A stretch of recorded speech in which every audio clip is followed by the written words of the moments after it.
I noticed you usually have an answer for paradoxes. Is there any paradox you do believe?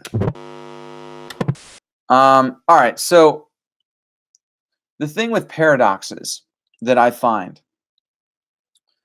um,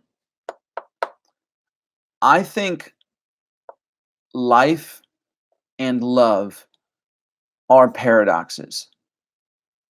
So paradoxes, I know it's a philosophical question. It's a philosophical fallacy, even. But when I really look at some of the things in my life, and I actually made a podcast about this, that I've felt these really paradoxical feelings in life, but they really wrap up the essence of what life is. And so it's interesting to me that paradoxes are fallacy, but when you really think about life, um, really just life, that it's a paradox. I mean, um, it does not make sense, and it's very counterintuitive for somebody to die to self when our first human instinct is to survive. But in order to be selfless, instead of selfish, it requires you to die to self. It requires you um, to die to fear, to die to anger, to die to that ego thing, right? But it's in our human nature to want to survive. So why are we dying to ourselves to want to be kind, be loving, be caring?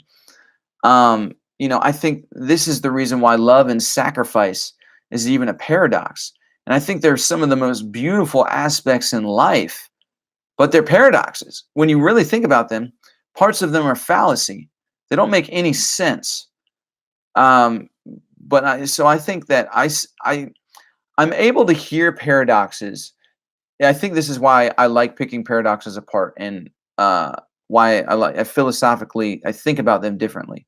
Because when I hear a paradox, I always think about how life actually works and how it's played out. Because typically in paradoxes, we examine them and think about them in a very specific way, but we never actually apply them to how we actually live life. That's not a paradox, but it is a paradox. It's not a paradox because it's actually how we live and it's actually how life is supposed to be. But it is a paradox because when we philosophically look at just this small area of life, it doesn't make sense. And so I look at life in a very broad and open spectrum, generally speaking, when I look at specifics, because I can get so caught up on specifics. And I think that's how paradoxes are made, philosophically speaking.